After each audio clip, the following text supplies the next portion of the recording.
About 4 years ago, Mukaisenga Leonira deeply thought about committing suicide after she had looked around and found no hope at all, both for herself but especially for her beautiful children.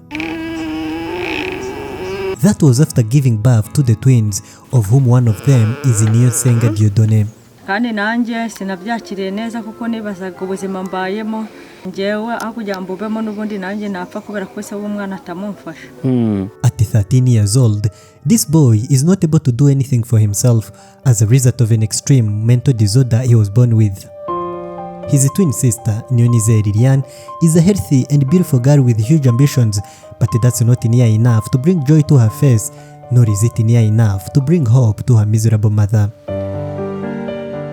When this boy was just 6 years old, his father abandoned him and his family. He was the only person in the whole family who had a job, and his job was the only source of income to this poor family. Needless to say, their life changed from bad to worse as this mother struggled to financially sustain her family.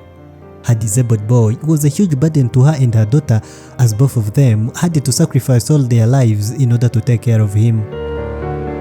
At some point, such hardships prompted her to think the unthinkable as the thought of killing her own child surfaced throughout her brain.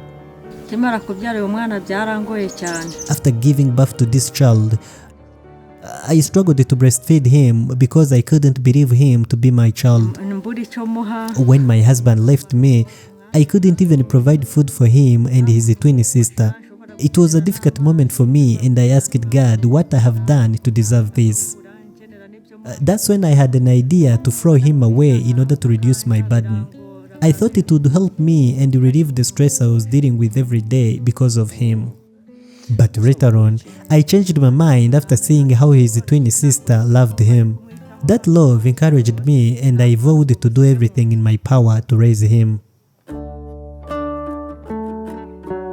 Changing her mind and deciding to keep her child was one thing, but managing to live with the sacrifices that are needed for him is another big thing.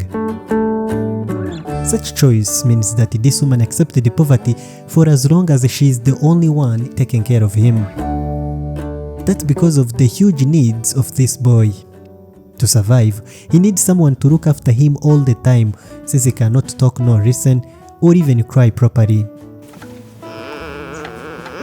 Her mother chose to give him that much care, but at a very huge cost for her life and for her daughter. Life is very difficult for us. I cannot leave him and go out to look for a job. At the moment, he's not able to do anything for himself and needs my full attention all the time. He needs me to do everything for him, including chewing his food before he swallows it.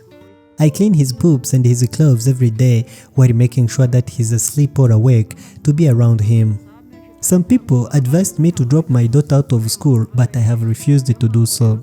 I want to give her the maximum chance to succeed in life, and I know that education is a big part of that journey. I would rather accept suffering now with the hope that my daughter will not go through the bad life that I have lived since I was a toddler. The only days that she manages to go out and make some money is when her daughter has not gone to school, especially on weekends. However, even when she can go out to look for a job, everyone is reluctant to hire her because of her child. As a result, she's always jobless even when she finds an opportunity to go out and make money. People struggle to trust me because of this child. Some avoid me since they know that I will not be available for a long time as I have to take care of my child. For instance, I used to work on a construction site, but the manager stopped hiring me when he held my situation as I worked a few hours because of my child. The fact that I'm getting old also doesn't help, and I don't have any other skills which I can use to work for people without using my physical strength. It's very difficult for anyone to survive without a job, but what is even more depressing is to live a life of isolation where your friends and family don't reach out to support you. It's like this woman is trapped into a cage full of sufferings and no one is interested in coming over to help her. Her inability to feed her children breaks her heart to the core, especially when she thinks of herself as a useless parent. One day, such thoughts piled up into her mind, and the only solution she could think of was to commit suicide. If it wasn't for her daughter, it is very possible that this woman would be under her grave right now. I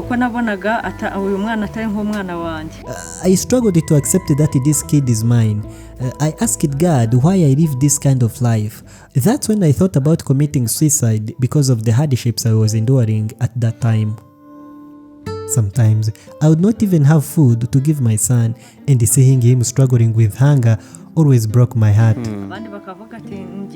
One day, my daughter saw me crying in the kitchen and came over to cry with me. She asked me to stay strong as she is studying passionately to make sure that someday she will take care of me and my son.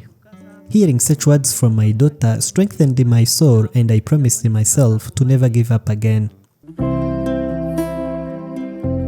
Liliane is just 13 years old, but when you talk to her, you quickly realize how her thinking is much older because of her intelligence.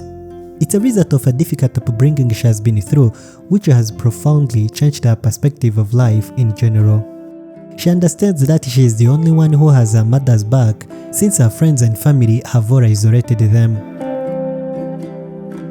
At her young age, she can do little to help now, but she has vowed to continue her studies so that one day she will be able to change her family's life.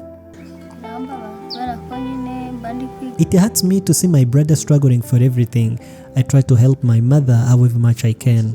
I still love my brother even if he's disabled, and I hope that someday he will understand how much we all love him despite everything that is happening.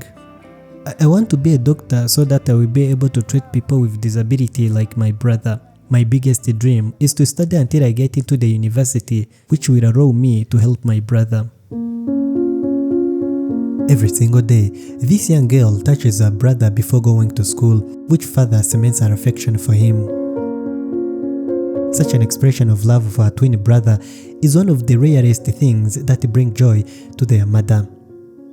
In the future, her daughter is the sole hope of the family, but before the future arrives, she has to live in the present first. The reality of her present life is nothing short of a mixture of troubles which keep coming one after another. If it is not her daughter's school fees today, it will be her son's sickness tomorrow, and so on. But the biggest challenge she faces is her inability to feed her children. Our life is very difficult. Sometimes we go a few days without eating anything, only drinking water. In that scenario, my boy struggles a lot, and sometimes he can look as if he's about to die. It's a very scary situation that I try to avoid, but at times it is very difficult to avoid it. I only work on the weekends when my daughter has not gone to school, and the money I earn in 2 days cannot sustain my family. We only survive because of the kindness of our neighbors, otherwise we would starve to death. Liliane is a well-performing student at her school, but her biggest worry is the time she will drop out if her mother fails to pay her school fees. As a student of second grade of her secondary school, she is still way off her dream to reach university. The time her mother will fail to pay her school fees is the time her future and her twins' future will be ruined for good. As a result, she doesn't want to entertain such a possibility, which is the reason she's asking for help. But beside her school, she's also dreaming to see her twin brother alive and healthy again. I wish good Samaritans to help me so that my twin brother can get better treatment. I'd like to finish my studies so that I will be able to help my mother and my brother.